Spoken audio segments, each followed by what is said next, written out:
तो last video के अंदर हमने देखा कि माइटोकॉन्ड्रिया एनर्जी बना रहा है, लेकिन एक बात हमने की थी कि एनर्जी बन चुकी है, प्रोटीन बन जाएंगे, ठीक है।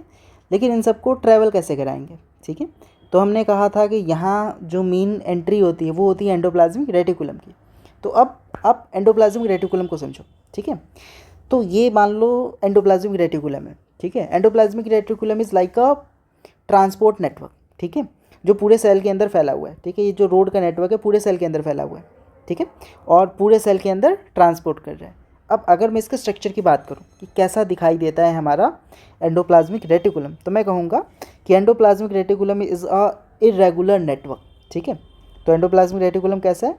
Endoplasmic reticulum is a irregular network, ठीक है, और it contain tubes and membranes, ठीक है। तो मुझे क्या दिख रहे हैं? It contain different tubes and membranes, ठीक है।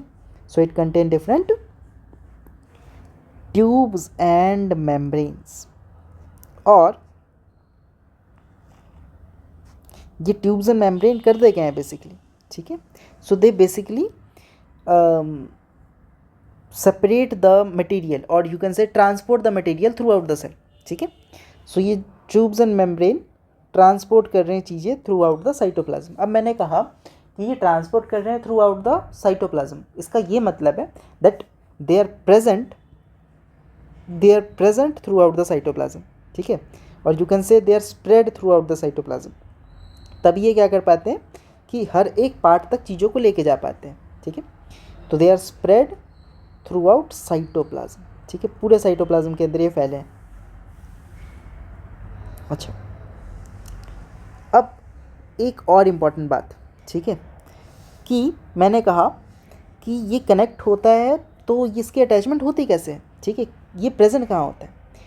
तो यहाँ मुझे पता चला कि ये एक तरीके का कह सकते हो आप टोल गेट की तरह भी काम करता है, ठीक है, दो स्ट्रक्चर्स की एंट्री और एग्जिट के बीच में। मतलब कि ये कनेक्ट होता है बाहर से विद द सेल मेम्ब्रेन, ठीक है। तो ये बाहर से किससे कनेक्ट होता है? Outside with the cell membrane, और इनसाइड कनेक्ट होता है विद द न्यूक्लियर मेम्ब्रेन, ठीक है, क्योंकि हमने कहा ये थ्रू आउट द सेल है। तो ये सेल का आउटर लेयर तो सेल मेम्ब्रेन से आउटसाइड कनेक्टेड है, और न्यूक्लियर मेम्ब्रेन जो है न्यूक्लियर मेम्ब्रेन से इनसाइड कनेक्टेड है, ठीक है। ये एक बेसिक आइडिया हो गया। अब हमें एक और बात पता चली, ठीक है, क्या पता चला कि मुझे दिख रहा है कि यहाँ स्ट्रक्चर्स थोड़े अलग हैं, ठीक है, यहाँ स्ट्रक्चर्स थोड़े अलग हैं, और जैसे ही मैं थोड़ा आगे जाता हूँ यहाँ स्ट्रक्चर्स कुछ अलग हैं। तो मैंने कहा ये जो डिफरेंस है वो मुझे क्यों दिख रहा है? तो मैंने कहा कि जो ईआर होता है एंडोप्लाज्मिक रेटिकुलम वो दो टाइप का होता है, ठीक है। It can be rough endoplasmic reticulum RER, और it can be smooth endoplasmic reticulum SER, ठीक है। तो जब भी एंडोप्लाज्मिक रेटिकुलम के अंदर कुछ छोटे छोटे डॉट्स दिखाई देते हैं, ठीक है, ये जो डॉट्स दिखाई देते हैं अगर इसके ऊपर, तो इनको हम क्या कहते हैं? इनको कहते हैं हम लोग रफ एंडोप्लाज्मिक रेटिकुलम, ठीक है, या RER, ठीक है, due to the presence of ribosome.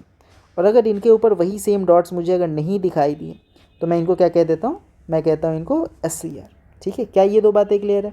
अब समझते हैं कि जो RER और SCR है, क्या ये सिर्फ लुक में डिफरेंट होते हैं या इनके फंक्शंस भी डिफरेंट होते हैं? तो हमने कहा नहीं, they have also different function, ठीक है।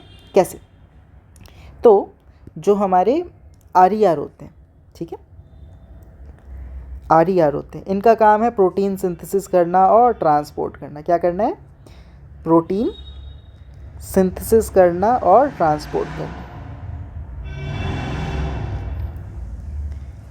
प्लस ट्रांसपोर्ट करना। अब एक और इम्पॉर्टेंट बात, हमने कहा है RER help in protein synthesis, मतलब यहाँ पे कुछ तो ऐसा प्रेजेंट है जो प्रोटीन सिंथेसिस कर रहा है। तो हमने कहा हाँ, वो कौन है? वो है राइबोसोम। अब राइबोसोम बना कैसे है, ठीक है, कैसे कर रहा है ये ट्रांसपोर्ट, ठीक है, इसका एक बेसिक आइडिया लेंगे हम लोग राइबोसोम जब पढ़ेंगे, ठीक है। अब जो दूसरा है अपना SCR बेसिकली कह सकते हैं हम लोग कि ये फैट सिंथेसिस करता है, ये लिपिड सिंथेसिस करता है। तो प्रोटीन सिंथेसिस RER और फैट सिंथेसिस हमारा SCR करता है, ठीक है। इसकी और डिटेल स्टडी हम फर्दर क्लासेस के अंदर करेंगे। अब एक सिंपल मतलब में समझो अगर आप, तो RER एक तरीके का फैक्ट्री और ट्रांसपोर्ट सिस्टम है क्योंकि प्रोटीन वगैरह को ट्रांसपोर्ट करेगा, और SCR is like a fat production unit, ठीक है, सिर्फ फैट बनाता है। तो सिंपल बात करें तो ईयर का फंक्शन क्या है कि ये सेल को सपोर्ट देता है, ठीक है, कौन सा, स्ट्रक्चरल सपोर्ट, ठीक है। So it provide cell a structural support, ठीक है, so it provide a structural support to the cell and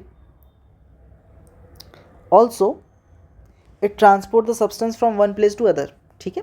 so ये क्या करता है, चीज़ों को ट्रांसपोर्ट कर रहा है एक जगह से अदर, और प्रोटीन और लिपिड के सिंथेसिस कर रहा है।